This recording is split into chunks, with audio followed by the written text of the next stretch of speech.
Ons is so dankbaar vir die seën wat die Here ons gee vir sy woord. Waar sou ons wees? U sou moes luister na mense menings, opinies. Ons sou beklei het oor allerlei kwessies want ons het geen waarheid nie. Maar ons het hier gesing, U skenk lig en vreugde, Heiland. U my troos geheel. Mag dit ook vanoggend waar wees. Ons blaai na Genesis hoofstuk 4. Genesis die 4de hoofstuk. Ons gaan vanaf die 1ste tot die 16de vers saam lees. Maar ons het al reeds gepraat van vers 1 tot en met vers 5. Dit het ons al reeds behandel.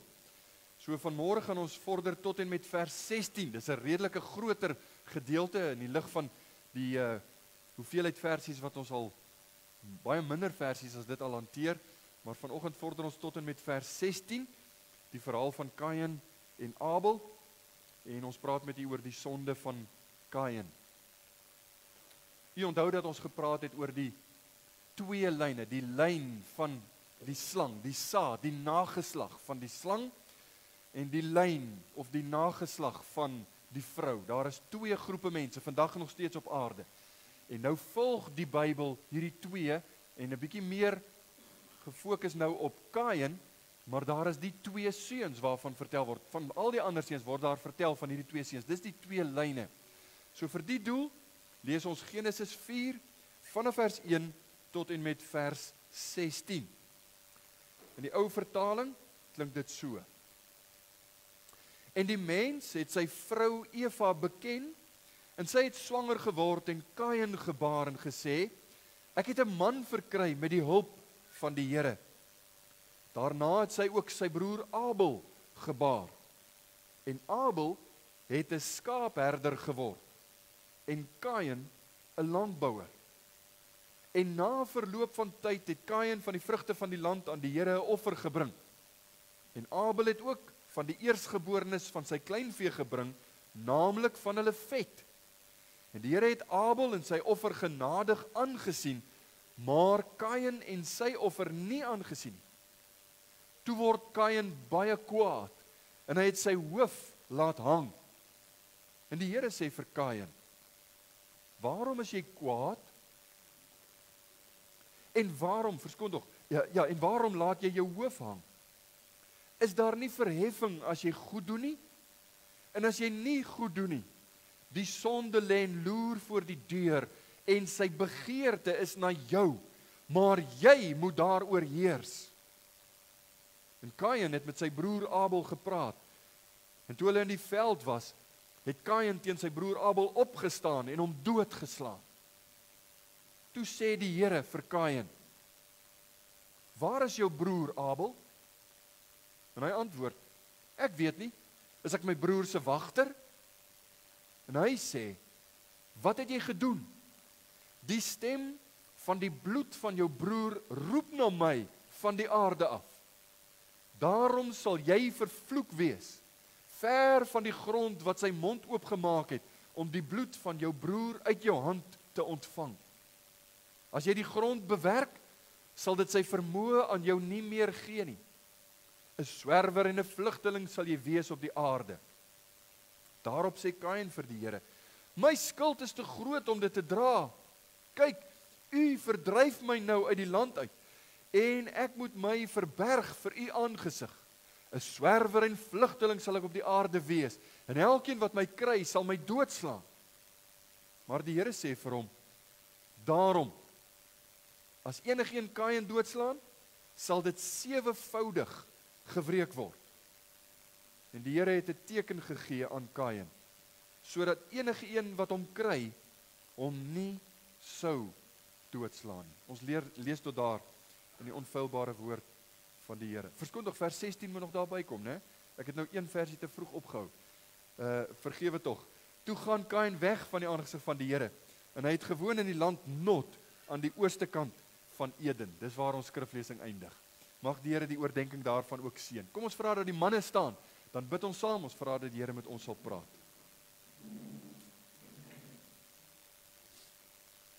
Ons wonderlike Here, ons het hier saam gesing, U skenk lig en vreugde, Heiland.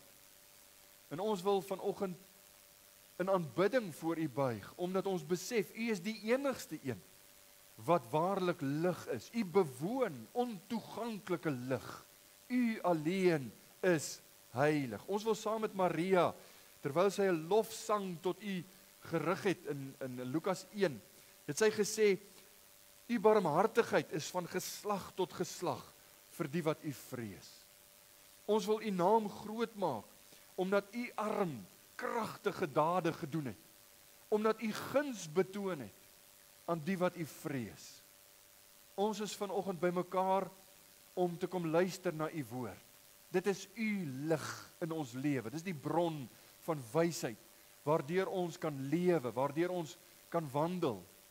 Dit is die lig op ons pad, die lamp vir ons voet. Sal U dit vir ons verstaanbaar, duidelik oordra, dat ons harte gevoed kan word, en dat ons kan verlustig in die waarheid daarvan. Ons hoef nie vanoggend te debatteer oor hierdie waarhede nie, dit staan vas. U woord is vas. Vir ewig, sê die Bybel, staan U woord vas in die hemele. Daarom kan ons dit glo, daarom kan ons daar volgens ons lewe inrig. U ken ons behoeftes, U weet van mense onder ons wat in hierdie tyd groot en selfs langdurige beproewinge deurgaan. En ons wil vir mekaar bid. Ons wil bid dat U genade sal gee, dat U genade, algemene genade sal skenk in hierdie gevalle. Maar belangriker as dit, het ons in hierdie tyd 'n geweldige nood, dat U ons sal besoek met 'n Godgewerkte herlewing. Ons wil naby aan U leef. Ons wil so graag hê dat siele tot bekering sal kom, dat mense die evangelie sal hoor en daardeur hulle lewens oor sal gee aan U. Dat hulle die evangelie sal glo, U sal vertrou vir hulle saligheid en dat daar daardeur redding sal kom vir individue, vir huise, vir families bid ons dit. Ons het dit nodig in ons dag, veral onder ons mense. Daar is 'n groot wegdraai, daar is 'n groot afval. Ons sien dit in die getalle in die kerke. Ons sien hoe kerke leegloop. Maar ons vertrou dat U woord sal gebruik om 'n werk te doen wat niemand sal kan stuit nie. Ons oë is daarom op U.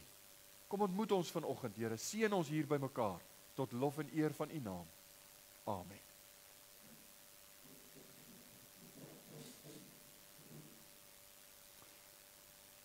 Wanneer ons met mekaar praat,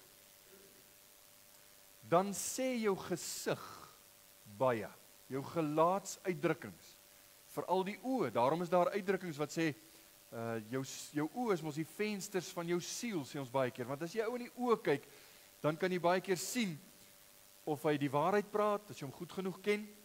Jy kan sien of hy opreg is. Jy leer baie vinnig iemand ken. My skoonma, toe sy my leer ken, toe sê sy, nee, hy het 'n mooi oop gesig, het sy gesê van my.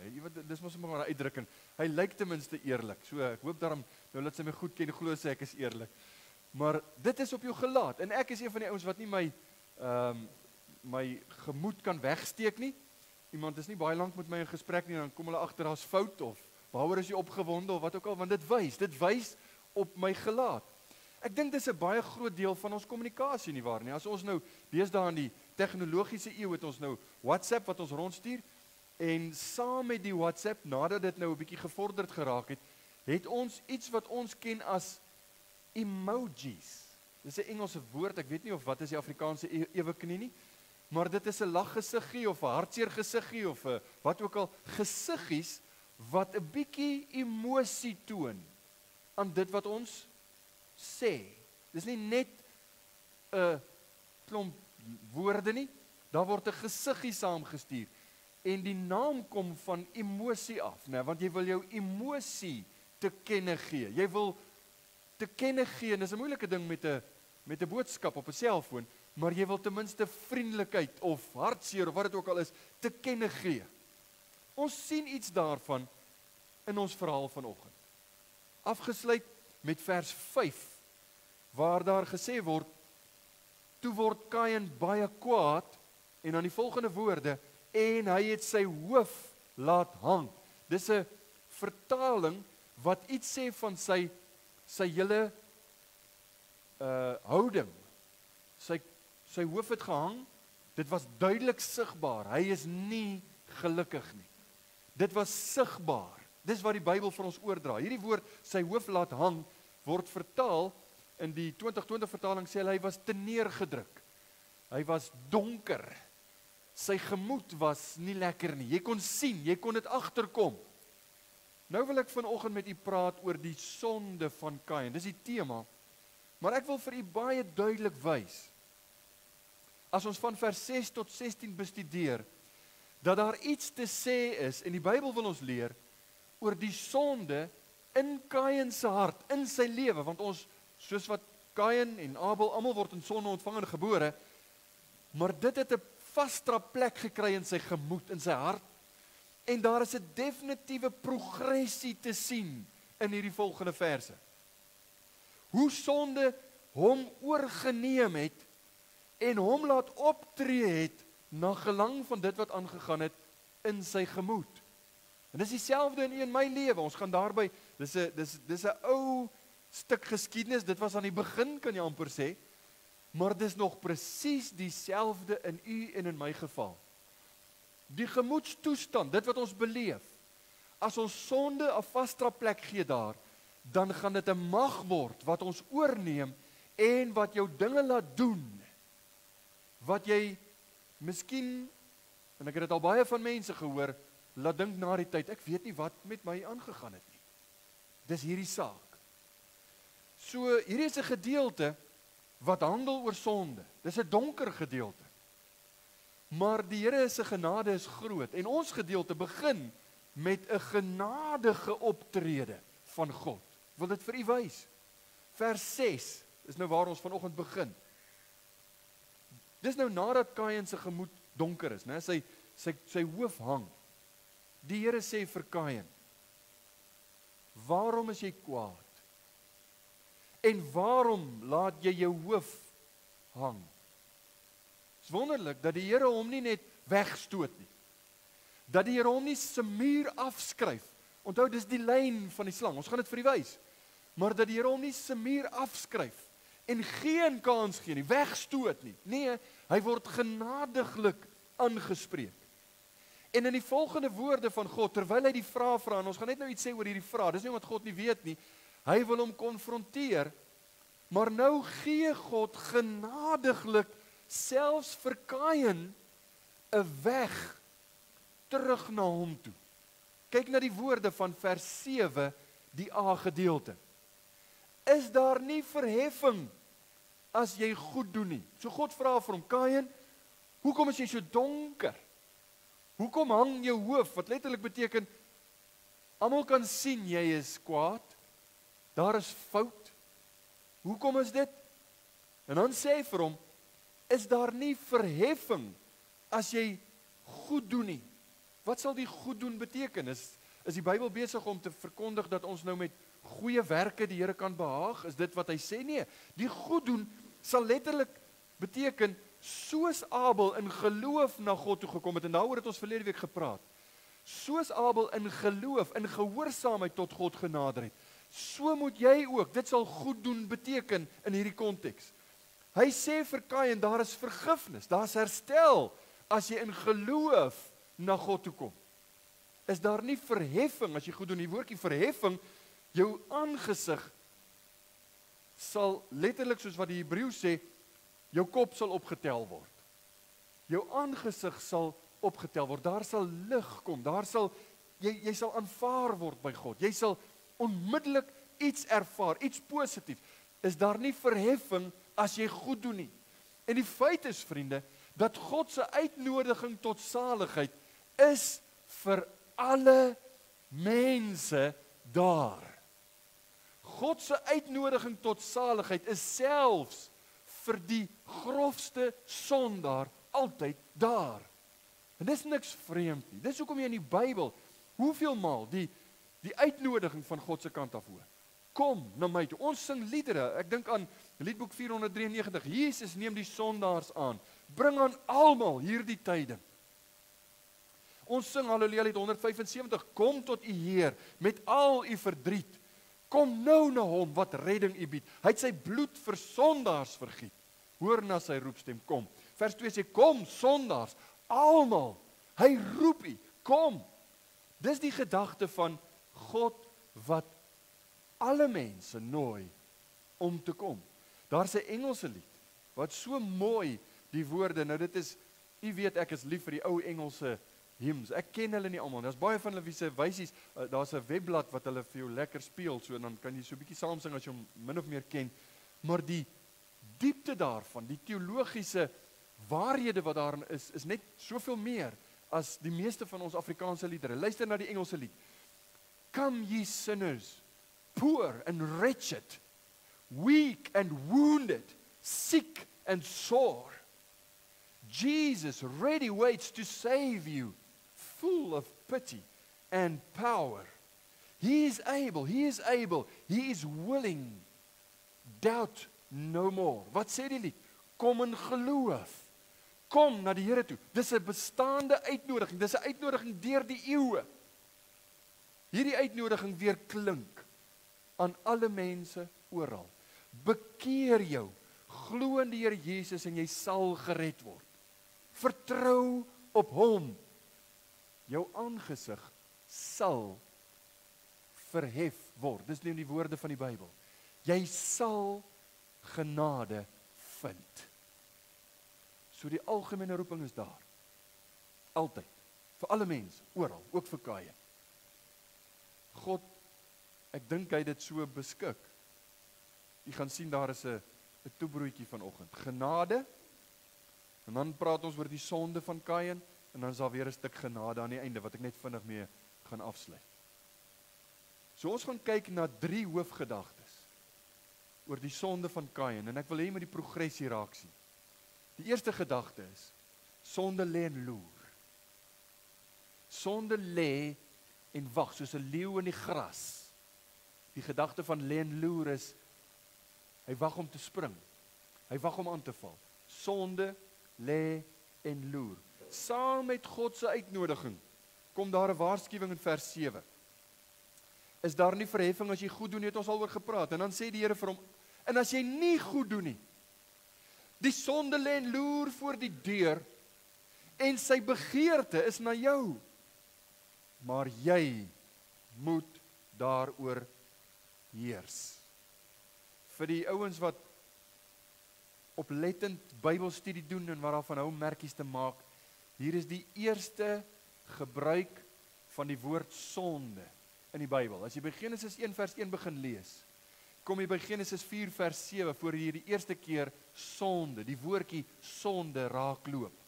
Dit word voorgestel nou in vers 7 as iets wat wag. Dis 'n mag wat lê en wag soos 'n leeu of soos 'n luiperd wat lê en wag om op die regte tyd te spring en om jou oor te neem. 'n Mag wat jou wil domineer, 'n mag wat jou wil verdruk. Ons het daarvan gepraat, dis die woord wat gebruik word van wanneer hy gesê het vir Eva, na jou begeerte sal jou man wees. Dis die begeerte om te oorheers, begeerte om te domineer, begeerte om oor te neem. Dis die begeerte wat sonde het. As jy nie goed doen nie, die sonde lê en loer voor die deur en sy begeerte om jou oor te neem, om jou te domineer, maar jy moet daaroor heers. Daar's 2 aspekte wat ons altyd van sonde moet onthou. As ek dit aan die voorstel vanoggend as 'n mag wat lê en wag om aan te val, wat lê en loer, dan is daar 2 aspekte. Die eerste aspek is die skuld wat sonde bring. En hier is algemene dinge, jy kan dit saam met u vat met die bestudering van die Nuwe Testament. Dis kosbaar as jy dit verstaan. Die skuld wat sonde bring. Soms 'n gevoel van skuld, soms nie, want daar's party ons wie se gewete al so stomp is, hulle voel glad nie skuldig nie. Maar daar is beslis altyd skuld voor God. Dis die aspek van skuld, is altyd daar. Saam met sonde kom daar skuld. Die tweede aspek is die mag van sonde.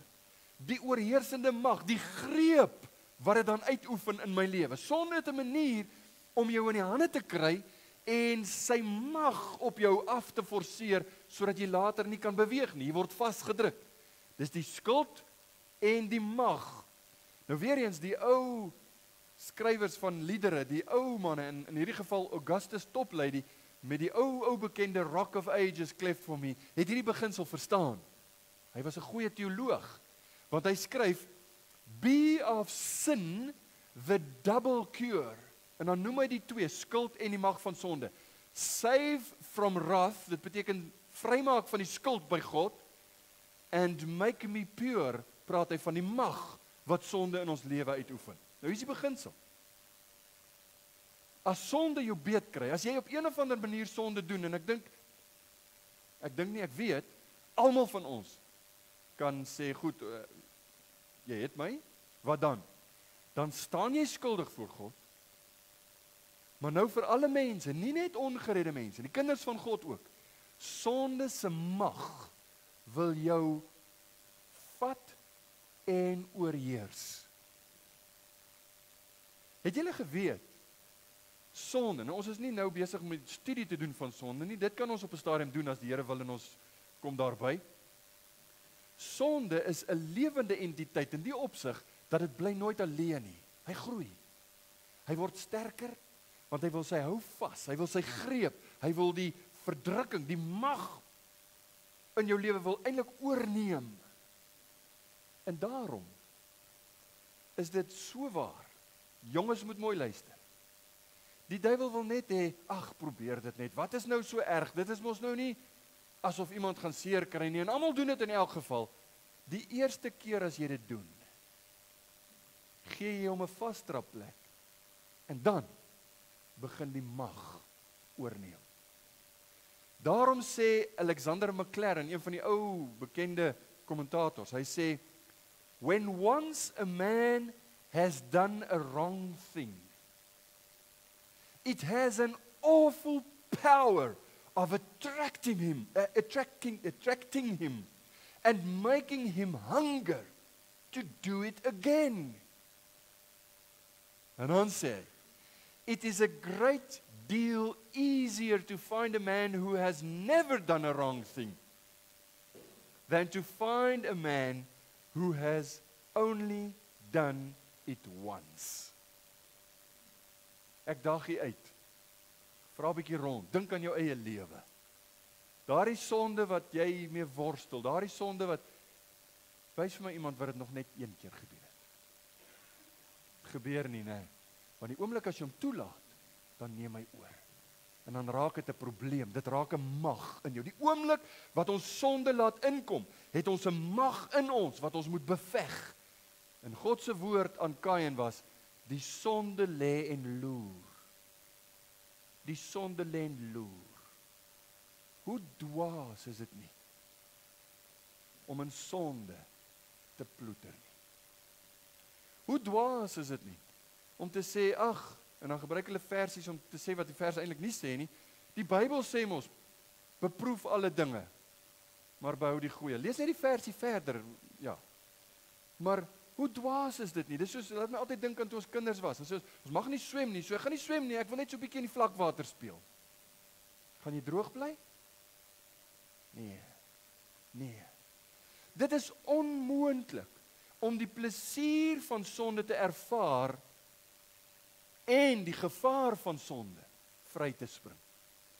Dit is onmoontlik om deel te hê aan die lekker wat sonde jou beloof, sonder om die gif daarvan ook in te kry. En daarom moet ons so versigtig wees. Dit is een verkeerde klik van die muis op 'n webblad wat jou saamvat. Dit kan 'n gesindheid wees wat jy in jou hart saamdra teenoor iemand. Somstyds is dit dalk net 'n leuen, 'n onskuldige wit leentjie, maar jy gee hom 'n vaste plek in jou hart en dit word 'n mag wat jy nie kan beheer nie, wat jy nie kan teëstaan nie. Jy maak die deur oop vir 'n dodelike mag wat jou sal beheer, wat jou sal domineer, wat jou uiteindelik sal verteer. Want sonde baar sonde. Dit bly nooit alleen nie. Alexander Maclaren, wat ek net nou aangehaal het, hy gebruik die illustrasie om te sê, dis soos 'n man wat voor 'n damwal staan, 'n groot, magtige damwal, En dan sê hy, maar hy wil net een klein gaatjie boor in hierdie wal. Ek meen, wat se skade kan dit nou doen? Hoe dwaas is dit nie? God waarsku vir Kain in vers 7. Sonde lê en loer, en dan sê hy, en sy begeerte is na jou. Maar jy moet daaroor heers. So God stel eintlik vir Kain nou, hier kom hy, genadiglik, hy's nog nie by die daad nie. Daar is nog net 'n gesindheid in sy hart, hy's kwaad. En God bring vir Kain by 'n kruispunt waar hy moet kies. En die vraag is dieselfde as die vraag aan u en aan my vanoggend. Gaan jy 'n slaaf wees van sonde? Gaan jy jouself onderdanig maak aan die skuld en die mag van sonde in jou lewe? Of gaan jy die oplossing daarvoor najag? Gaan jy die oplossing daarvoor soek? En die enigste oplossing daarvoor is Jesus. Nou, hulle het nog nie geweet van Jesus nie. Hulle het baie beperkte openbaring gehad. Maar Abel, hulle het geweet. Hoe? Hulle het geweet wat? Abel het dit gekies, hy het dit gedoen. Nou sê God vir Kain, Kain, as jy dit doen, dis die oplossing. Dis die enigste oplossing. Jesus van ons vandag, Jesus is die oplossing. Daarom het die engel vir Josef gesê, Matteus 1 vers 21, sy sal 'n seun baar en jy moet hom Jesus noem, want daai naam beteken verlosser, nee, die Here wat verlos. As jy moet hom Jesus noem, want dit is hy wat sy volk van hulle sonde sal verlos. Dis die oplossing, dis die enigste oplossing. Daarom is ons boodskap die evangelie van Jesus Christus, sy kruis. Waarom moes hy sterf? Jesus verklaar in Johannes 8 vers 36, as die Seun jou vrygemaak het, sal jy waarlik vry wees. Dis waarvan ons praat. En ek wil vir u sê, en ek praat uit nie altyd persoonlike ervaring nie, ook ander wat ek kon help, ongeag wat die kwessie is. En ek weet, ek maak nou baie groot verklarings hier, maar ek wil vir u sê met die woord van God voor my, dat God se mag, Jesus se vrymakende krag, is die enigste wat mense kan vrymaak. Het sy dwelms, wat dit ook al mag wees, magte wat mense sê, jy kan dit nie beheer nie, jy kan nie vry raak nie. Jesus kan jou vrymaak, en Jesus se woorde weergalm altyd in my hart, as die Seun jou vrygemaak het, sal jy waarlik vry wees. Dis net hy wat waaragtig vryheid kan skenk. Kain is nou vir ons 'n tragiese voorbeeld van hoe dit lyk as iemand nie na die Here toe draai nie. Hy kom by die kruispunt. God sê vir hom, as jy goed doen, kies hierdie pad, die pad van geloof. Maar hy kies om weg te draai. En hy word vir ons 'n voorbeeld, 'n tragiese voorbeeld van hoe dit lyk as jy nie na die Here toe draai nie. Dit bring vir ons by ons tweede hoofgedagte. Eerste ene was sonde lê en loer, tweede ene, sonde slaan toe. Vers 8 sê, en Kain het met sy broer Abel gepraat. En toe hulle in die veld was, het Kain teen sy broer Abel opgestaan en hom doodgeslaan. As jy 'n studie doen van wat hierdie woorde beteken en presies hoe dit gebruik word, dan sien jy dis presies wat die howe of die forensiese ouens sal noem, moord met voorbedagte rade. Dit was nie maar net 'n argument wat hand uitgeruk het nie. Dit was nie, hulle het gepraat en toe sê Abel nog so terloops ietsie wat Kain nou net, jy weet, oor die afgrond gedruk het nie. Hy het met voorbedagte rade, het hy sy broer vermoor. Dit was 'n haat en 'n weerstand in sy hart. En dit het gebroei hier in sy gemoed, in sy binneste. Dit het oorgekook en dit het in sy optrede gemanifesteer, progressief gegroei, totdat hy die eerste moordenaar word in die geskiedenis van die mensdom. Hy val in sonde. Hy verwerp God se genade. Sonde slaan toe en Kain is 'n slaaf van sonde. Dit is nie 'n geïsoleerde geval nie. Dis waarom ons daaroor moet praat. Dis waar vir u en vir my en vir elke mens. Dis waar in die menslike ras. Jy's 'n slaaf van sonde. Jy's 'n slaaf van jou begeertes. Sonde jou in die hande kry, het jy geen verweer nie. Die mense van ons dag, en dit is enige iets wat jy kan groepeer onder wêreldse wysheid. Enige iets wat nie saam met die evangelie gaan nie. Die slimmes van ons dag, die filosowe en die intellektuele ouens wat mense sogenaamd wil help, kan hulle nie help nie. Want as jy 'n slaaf is van sonde en 'n slaaf van jou begeertes, is dit net die Here Jesus wat jou waarlik kan vrymaak. Nou daar's iets interessant in die teks. Weereens vir die ouens wat merkies maak en wat oplettend lees. Die woordjie broer word benadruk. Hy word herhaal. Van vers 8 tot vers 11 is dit 6 keer wat hy praat van jou broer, sy broer, sy broer. Hierdie word benadruk en dit beklemtoon die effek en die mag van sonde. Sy eie bloedbroer is die een wat hy nou doodmaak. Dis nie sommer 'n ou wat hy nie ken nie. Dis nie iets daar wat hy raak geloop het in 'n bar iewers nie. Dit is sy eie broer. Die effek en die mag van sonde affekteer alle areas van jou bestaan. Dit het begin by Adam en Eva. Die verhouding tussen God en die mens is daar gebreek en dit het uitgeloop. Hulle kinders in sonde ontvang en gebore. En nou kom Kain en hy staan teen sy broer op. Selfs die nouste, naaste verhoudings. Ewe skielik as sonde in my hart die mag is wat regeer, dan waar daar liefde was vir my broer, is daar nou wraak. Waar daar vertroue was, word baie vinnig plek gemaak vir afguns en jaloesie. Tensy sonde hanteer word, sal hierdie vernietiging voortgaan in selfs die naaste verhoudings, huwelike, gesinne, families, samelewings. Dit sê Jakobus is hoekom daar oorloë is. Waar kom dit vandaan? Dis jou begeertes.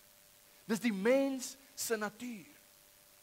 Hoe gebeur dit dat 'n paartjie wat so verlief is, hulle is so lief vir mekaar, hulle kan nie 'n dag gaan sonder mekaar te sien of te bel nie. Hoe gebeur dit dat so 'n paartjie, nadat hulle trou aan mekaar beloof het voor God en voor mense, 'n tyd daarna niks van mekaar wil weet nie. Eintlik mekaar haat. Ek sal vir jou hof toe sleep en ek sal jou uittrek. Jy sal niks oor hê nie en alles in sy of haar vermoë doen om die ander een te skaad. Hoe gebeur dit?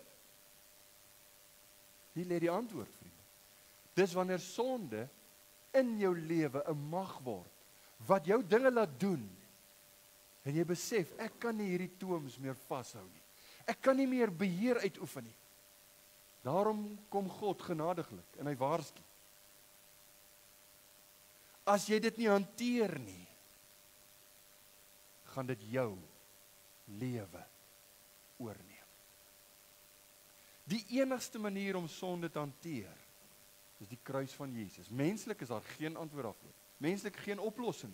Maar die kruis van Jesus is die oplossing. En Kain is die skets van die lyn van die slang.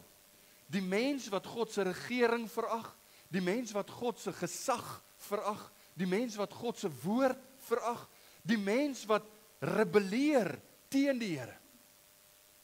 Dis die eerste vertelling daarvan na Adam en Eva natuurlik.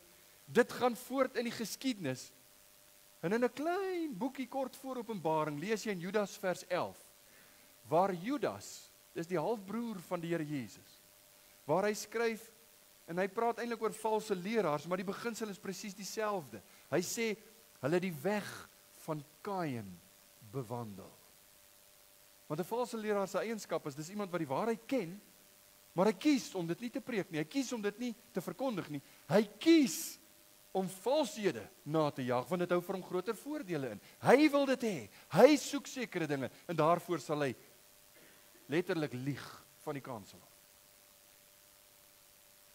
Godslasterlik, geestelike rebellie. Hoe kan hierdie goed waar wees? Dit begin by die mag van sonde in jou hart. Weet jy wat impliseer dit? En ons spring so 'n bietjie vinnig, want die tyd is teen ons. Dit impliseer Kain het Abel doodgemaak, vermoor. Want hy kon God nie doodmaak nie. Volg my. Hy het gerebelleer teen God. Hy het hom gehaat. Hy het God verag. Hy wou nie God se heerskappy hê nie. Hy wou nie luister na God se raad nie. Hy wou nie ag gee op die regering van God nie. Hy het God gehaat, maar hy kon God niks doen nie. Toe maak hy sy broer dood. Johannes sê in 1 Johannes 3, vers 11, 12 en 13. Dis nou die apostel Johannes. Want dit is die boodskap wat julle van die begin af gehoor het, dat ons mekaar moet lief hê. Nie soos Kain, wat uit die bose was en sy broer doodgeslaan het nie. En waarom het hy hom doodgeslaan?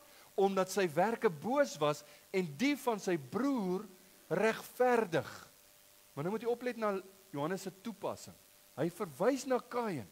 Hy sê dis die rede hoekom hy moord gepleeg het, want hy was uit die bose. Sy broer was regverdig, hy was uit die bose. Maar kyk na Kain se na Johannes se toepassing. Hy sê in vers 13: Verwonder julle nie, my broeders, as die wêreld julle haat nie. Sien jy dit? Die twee lyne. Dit het nie gegaan so seer oor Abel per se nie. Dit het gegaan oor die lyn van die slang, die nageslag van die slang, wat die nageslag van die vrou haat. En ek het al baie keer gesê, ek sal dit weer vanoggend sê, daar is godsdienste wat skreiende skandes verkondig onder die naam van hulle godsdiens. Die moslems byvoorbeeld is, as jy kyk hoe hulle na hulle vroue kyk en sekere standpunte wat hulle huldig, dit is totaal onaanvaarbaar. Maar tog, vir wie is die wêreld kwaad? Ek praat van die sekulêre wêreld.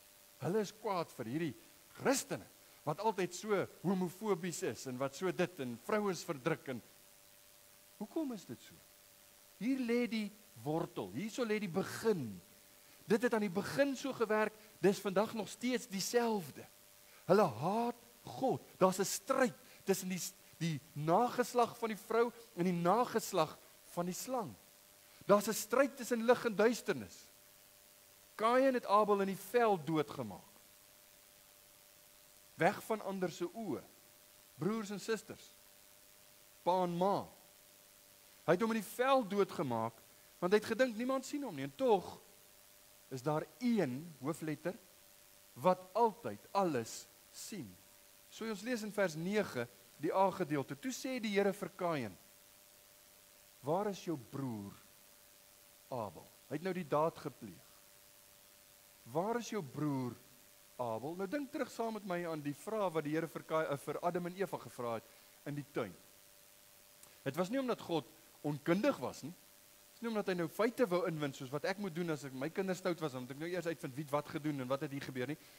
God vra omdat hy wil hê ons moet dink oor wat ons gedoen het. Hy's nie onkundig nie, hy konfronteer hom oor sy sonde.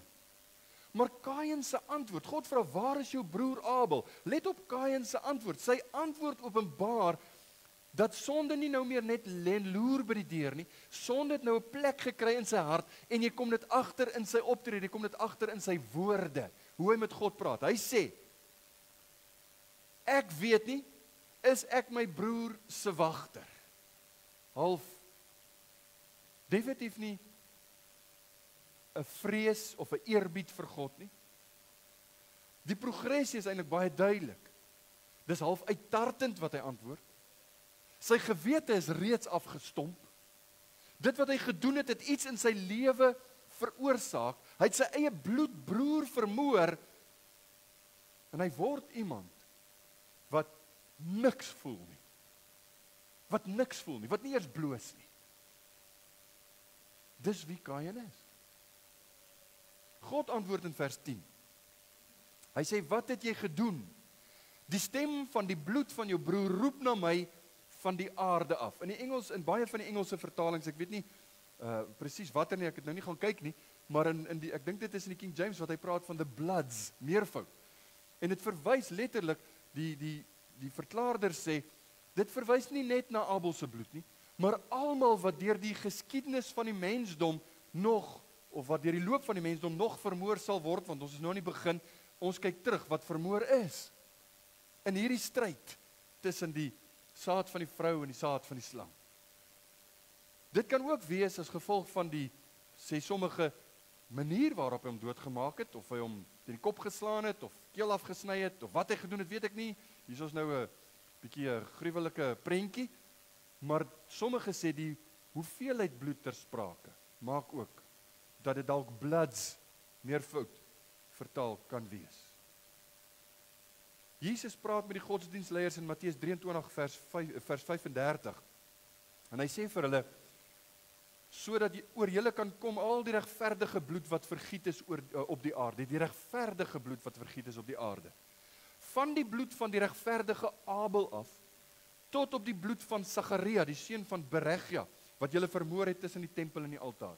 En een van die verklaarders het gesê, of die Bybelkommentare het gesê, is letterlik in die Engels, Abel to Zachariah, A to Z.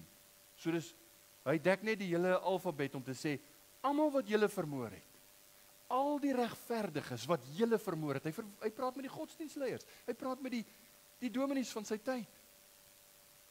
God gee te kenne vir Kain, ek weet alles. Ek sien alles.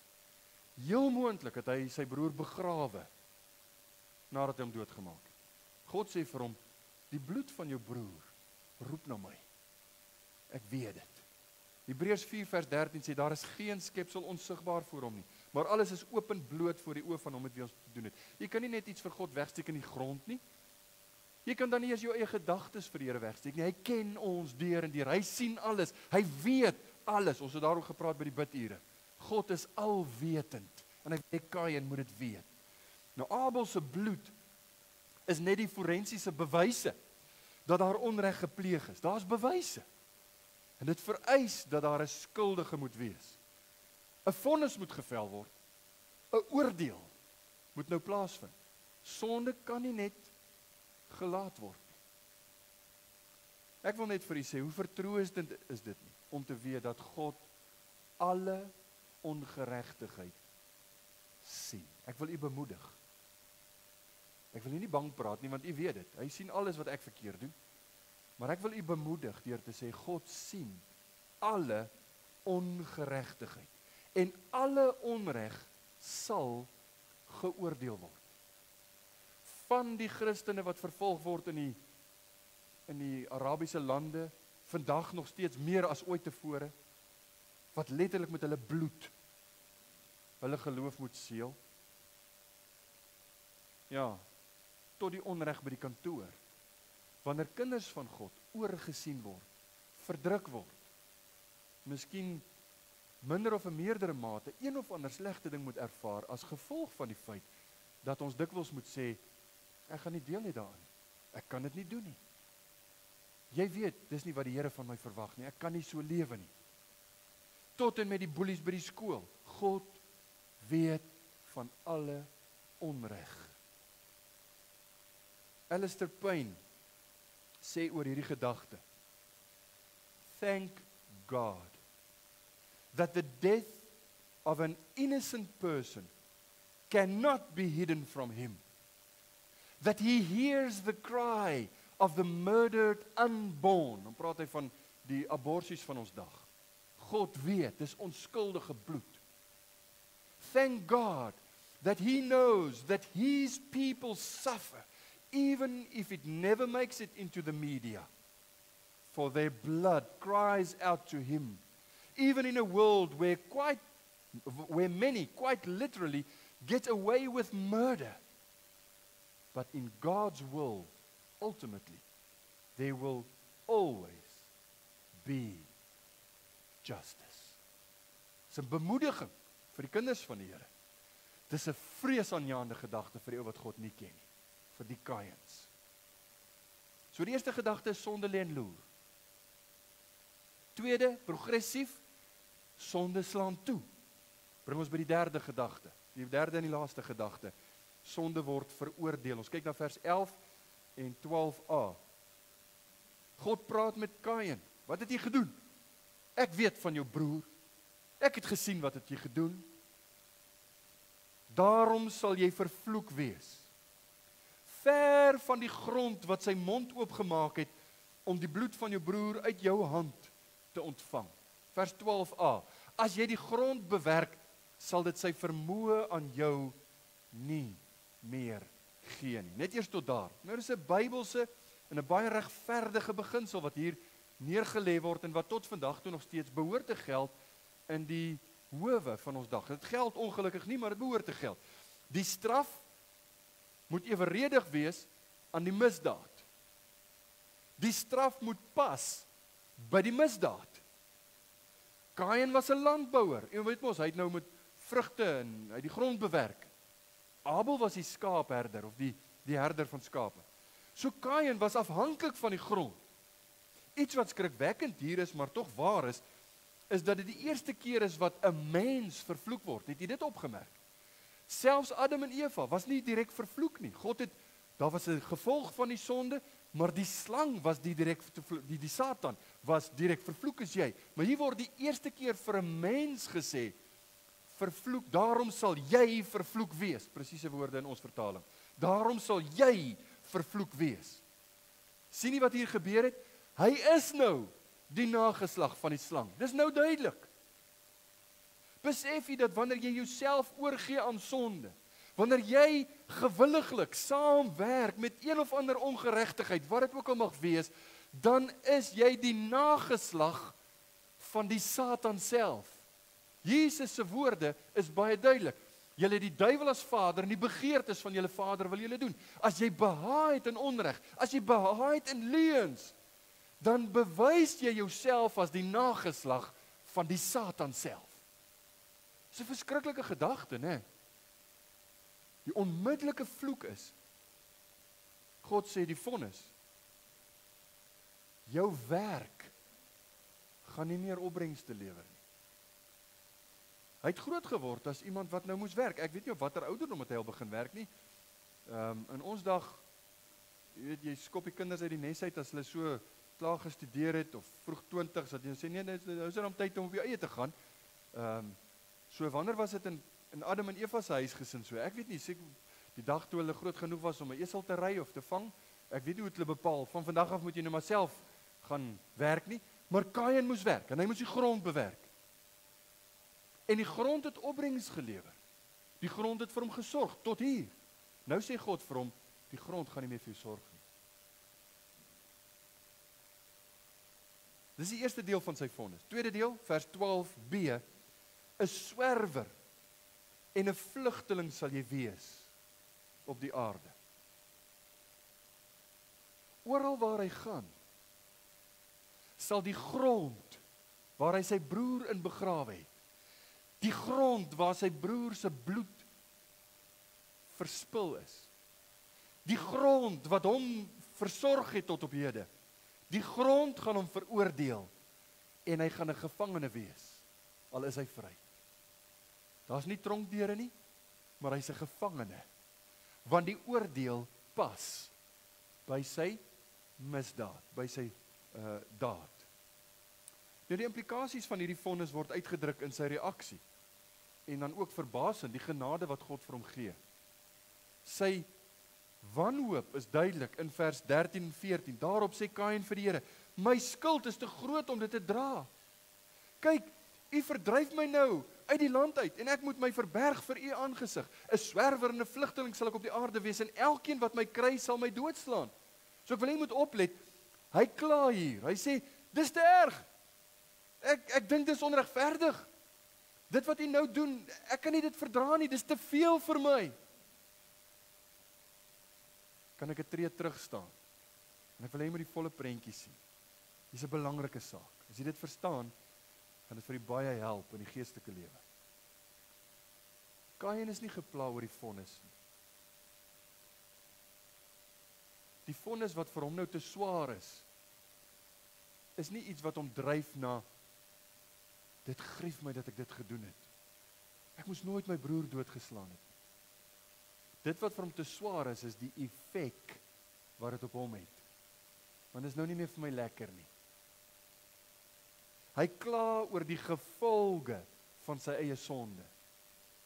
Is nie dieselfde as die klagtes wat jy lees in Psalm 51, waar Dawid sonde en moord, ons is mos daardeur, sonde Hy het oorspel gepleeg en moord. En God het dit vir hom duidelik laat verstaan, dis jy. Jy het dit gedoen. En Dawid, die saad van die vrou, maak sy hart openbaar. Waaroor kla hy? Hy kla nie oor God se straf nie. Hy is gegrief oor sy sonde. Hy is gegrief oor die feit dat hy God se wet verbreek het. Here, wie is ek? Wat het ek gedoen? Hoe kon ek dit doen? Dis 'n klaaglied in Psalm 51 oor sy sonde. Maar nie Kain nie. Kain kla oor sy straf. Hy erken nog nie eers dat hy sy broer vermoor het nie. Het jy dit opgelet? Hy erken nie dat hy sy broer vermoor het nie. Glad nie ontstel oor sy sonde nie. Glad nie ontstel oor sy eie bloedbroer wat hy doodgemaak het nie. En hier is die toets.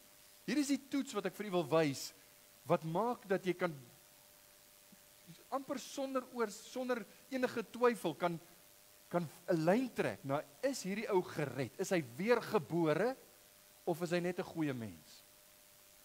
Want 'n natuurlike mens is soos Kain. Hy kla oor die swaar pak wat hy moet dra. Dis so swaar en jy weet die straf is vir my erg. Maar die saad van die vrou, ek praat van mense wat weergebore is, kla oor hulle sonde.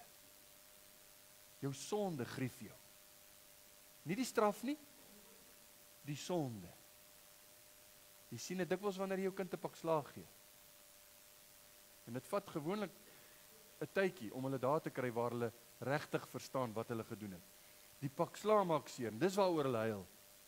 Maar jy wil hulle op 'n punt bring waar hulle huil oor hulle sonde. Waar hulle hartseer is oor wat hulle gedoen het. En nie oor die brandboude wat hulle daaroor kry. Dis die saak. 'n Kind van God huil, treur oor sy sonde. 'n Kind van Kain kla oor sy lot, oor die gevolg van sonde. Kain wil wegwees van God. Hy haat God. Maar die werklikheid is, hy wil God terg. Hy wil God nie in sy lewe hê nie, maar hy wil sy voordele hê. Ons het mos al gekyk in Adam en Eva se geval. Hulle wil die gewer nie hê nie, maar hulle wil die geskenke hê. En dit is ons probleem. Ons wil die goeie uit God se hand hê, maar ons aanvaar nie as hy my tug nie. As ek egter die natuur van God se gees in my het, as hy my nuut gemaak het, en ek is deel van God se gesin, dan pla die ongeregtigheid my. En dit illustreer maar net weer, dit wat Kain hier gesê het, illustreer Jesaja 48 vers 22, waar God gesê het, vir die goddelose is daar geen vrede nie. Jy is gedurig deur, gekwel, gepla. Daar is onvrede in jou lewe, daar is onvrede in jou hart.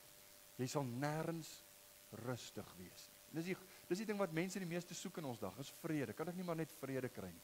Kan ek nie maar net 'n bietjie vrede kry? As mense wat baie geld sal betaal en hulle besef nie, daar's net een prys, en dis die bloed van Jesus. Dis al wat vir ons ware vrede kan bring.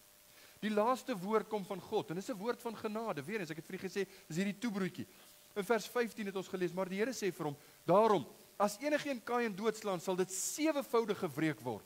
En die Here het 'n teken gegee aan Kain, sodat enigeen wat hom kry, hom nie sou doodslaan nie. Is dit genade? Beslis genade. Is dit nodig? Nee, dis genade. Hoekom doen God dit? Hoekom sal hy vir die eerste mensemoordenaar steeds genade gee? Hier is 'n teologiese ding wat u moet verstaan. Die slim ouens noem dit algemene genade. Dis wat alle mense vandag in 'n mate, in 'n mindere of 'n meerdere mate, tog ervaar. Almal verdien die hel, almal verdien die dood. Die feit dat jy nog 'n dag het om te lewe, en dat die son opkom, en dat die reën oor jou val, die Bybel sê, God laat sy reën val op die regverdige en die onregverdige. Dis algemene genade. Hier kom God se algemene genade. En in ons lewe vandag, ek dink, meer as ooit in die wêreld waarin ons bestaan, is daar God se algemene genade, wat nie net sy son laat skyn en sy reën stuur en al die dinge nie, maar wat boosheid beperk. Wat die effek van die menslike ras se sonde beperk. Hoekom? Dis God se algemene genade. As God die wêreld moes oorlaat, as God sy hand moes terugtrek en vir die mensdom op 'n manier moes sê, julle wil my nie ken nie, so gaan nou maar aan. Dan was ons 10-10 al lankal uitgewis. Met die boosheid in ons hart. Maar dis algemene genade. En God gee genade. Hy beperk boosheid, sodat hy vir Kain in 'n mate beskerm. Hy maak hom letterlik 'n gemerkte man. In 'n positiewe sin. Hy gee vir hom 'n merk.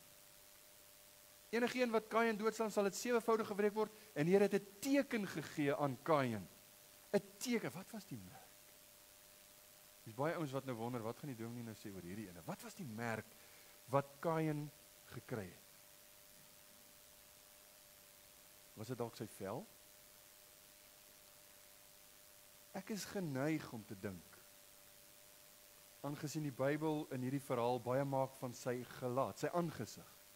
Dit kon dalk 'n merk, 'n teken in sy gesig gewees het. Iets wat hom gemerk het, ten goeie, sodat God sê, ek sal wraak neem. Geen mens gaan Abel wreek nie, ek sal dit doen. Hier is 'n merk. Die feit van die saak is, vriende, ek gaan nou nie uitwy nie, want ons tyd is ook verby, ons weet nie wat die merk is. Ons kan spekuleer, maar ons weet nie. Wat ons wel weet, en ek dink die politieke ouens moet nou versigtig wees, want as jy sê, as jy dink jy weet wat is die merk, dit word 7voudig gewreek. So wees versigtig met die gevolgtrekkings wat jy maak. Wat ons wel weet, is dat hierdie merk beteken, slegs God sal wraak neem. My kom die wraak toe, ek sal vergelde, sê die Here. Abel se God sal Abel se moord wreek. Dis al wat ons weet. In die laaste vers vertel ons van Kain se vertrek. Toe gaan Kain weg van die aangesig van die Here, en hy het gewoon in die land Nod, aan die ooste kant van Eden. Alles gebeur aan die ooste kant van Eden. Ons lewe vandag nog aan die ooste kant van Eden. Nod beteken bloot net dwaal of dwaalend. Maar hier is die beginsel. Sonde lê en loer. Hy slaan toe op die regte tyd.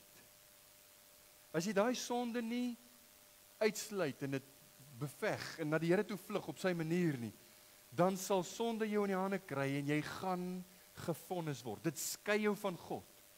Alle sonde sal gevonnis word. Die direkte gevolg daarvan is weg van die aangesig van God. Heel moontlik op hierdie stadium voor die vloed was die wêreld 'n heeltemal 'n ander wêreld, heel moontlik in 'n suidelike rigting. Hy moes weg. Hy moes weg. God wou geen genade meer daar gee nie. Die enigste genade is algemene genade. Ek sê jou beskerm, maar jy word gevonnis. Hoekom het God Kain nie vernietig nie? Hy het dit verdien. Hoekom het God hom nie sommer net daar? Vuur uit die hemel, weerligstraal, wat dit ook al mag wees. Hoekom het God dit nie gedoen nie? Want hy Kain basuin 'n waarskuwing vandag nog aan die ganse wêreld. En die waarskuwing is vers 7. Dis die vers wat u moet omkring as ons vanoggend hier wegloop. Die sonde lê en loer voor die deur. Sy begeerte is na jou, maar jy moet daaroor heers. Ek wil vir u sê, kinders van God, ons is vergewe. Ons skuld is weg. Dis op die Here Jesus. Anders is jy nie 'n kind van God nie. As jy vandag nog jou eie skuld dra, het jy 'n probleem. Want as die skuld nie op die Here Jesus is nie, staan jy nog skuldig voor God, dan is jy nie sy kind nie. Maar as jy waarlik gered is, dan is jou skuld op die Here Jesus. Jy's vergewe, jy's vry. Hoe wonderlik! Maar ons moet nog steeds Genesis 4 vers 7 lees en besef, ons lewe oos van Eden. En sonde lê en loer. Sonde lê en loer. Sy begeerte is na jou. Daarom word groot dele van die Bybel, veral in die Nuwe Testament, gewy juis aan hierdie kwessie. Ons praat oor geestelike oorlogvoering in die aande. Ons stryd teen die sonde. Want ek het in my 'n boosheid wat van my natuur afkom, waarvan ek eers ontslae kan wees die dag as ek my asem hier op aarde uitblaas. Want daar is 'n stuk wat ons noem die ou mens. Daar's 'n stuk binne in my wat so maklik wraak wil neem. Wat so maklik dink ek is beter as ander mense. Wat so vinnig haat en dan het ek iemand doodgemaak. En Kain is vir ons 'n waarskuwing. O, jy moet versigtig wees. Ek sit er altyd as ek hoor mense sê vir my, o nee, weet ek is nou al so lank gered, hierdie goed is nie meer vir my 'n kwessie nie. Ek het al gevorder. Dink ek my ou maat, as jy maar net verstaan hoe hierdie goed werk. Dis die eenvoudigste kwessies wat jou net so potjie. Want die Bybel sê, hy wat staan, hy wat meen dat hy staan, moet oppas dat hy nie val. Ons moet weerstand bied teen sonde. God gee vir ons bronne. Ons gaan daaroor praat in die aande.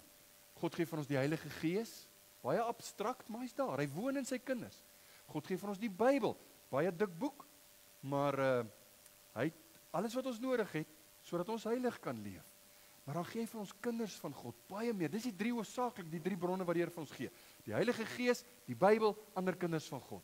Dis mense soos 'n dominee, 'n ouderling, 'n pa of 'n ma, iemand wat jy weet, wat die Bybel ken, wat die Here ken en met wie jy kan praat. Gaan na hulle toe, praat met hulle. Jong mense, kry iemand met wie jy kan praat. Sê, hoor, hier is 'n ding wat my pla. Ek is bang. Wat moet ek doen? Ek wil die Here behaag. Ek wil die regte ding doen. Hoe kan ek maak? Titus 2 vers 11 en 12 sê, die reddende genade van God het aan alle mense verskyn en dit leer ons, hierdie selfde genade wat ons gered het, leer ons om die goddeloosheid en die wêreldse begeerlikhede te verloon, ingetoon, regverdig en vroom in die teenwoordige wêreld te lewe. Dit maak nie saak hoe lank jy gered is nie, dit maak nie saak hoe heilig jy dink jy is nie, sonde lê en loer, jy het die genade van God nodig om jou elke dag te bewaar. Ernstige waarskuwing, die ernstigste waarskuwing aan die mens wat God nie ken nie, is, moenie daai pad loop, wat Kain geloop het. Die skuld en die mag van sonde lê en loer by die deur van die hart van die ongeredde. Sonde lê en loer, sy mag, sy skuld is 'n werklikheid vir die ongeredde. Maar daar's 'n stem wat roep. En die stem wat roep is nie die stem van Abel se bloed nie. Dis die bloed van een wat volmaak is, die bloed van die Here Jesus. En die Bybel trek die lyn van die Here Jesus terug na Abel. En hy sê in Hebreërs 12 vers 24, julle het gekom by Jesus, die middelaar van die Nuwe Testament, en die bloed van die besprenkeling wat van beter dinge spreek as Abel. Jesus se bloed kan jou vrymaak. As jy vandag nog nie sekerheid het dat jy 'n kind van God is nie, dan wil ek vir u sê, dis nog nie te laat nie. Mense het op by my gekom, sê, hoor, dis te laat, ek kan nie meer my lewe vir die Here gee, sê ek, nee, jy's verkeerd. As jy die evangelie hoor, dan kan jy nog gered word. As jy die evangelie hoor, bid dat die Here jou genade gee. Kom in nederigheid na hom toe, sê vir hom, Here, dinge is nie reg in my hart nie. Ek wil nie die weg van Kain loop nie. Ek wil na u toe kom. U is my enigste hoop. U is my enigste hulp. Jesus, sy bloed wat van beter dinge spreek as Abel. Ken u die Here Jesus as saligmaker? Het u al hom aangeneem en gesê, ek gee myself totaal en al oor aan hom? As dit nie so is nie, wees gewaarsku uit Kain se voorbeeld.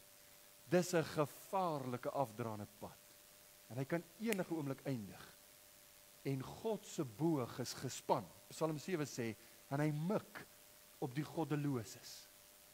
Sy swaard hang, dis die oordeel van God wat op pad is. En hy wil hê jy moet dit weet. Hoekom sê hy dit? Hoekom waarsku hy? Want hy wil red. Hy's genadig. Kom nou, sê die Bybel. Neem hierdie uitnodiging aan. Kom in geloof. Dis die goeie dinge wat jy moet doen. Kom in geloof na Jesus. Gee jou lewe aan hom. Vertrou hom. Hy sal red. Amen. Kom ons bid saam.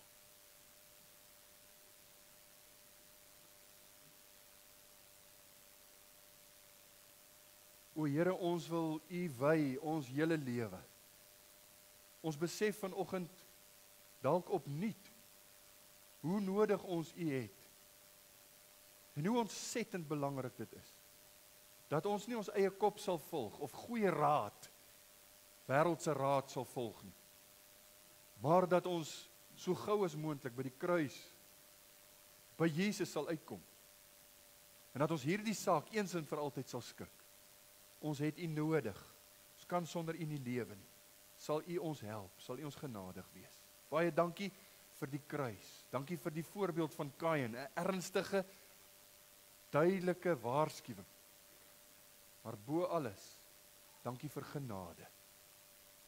Sal U mense uitdryf om hulle saak met U te skik, om in geloof te kom. Dan weet ons u beloftes bly waar. Amen.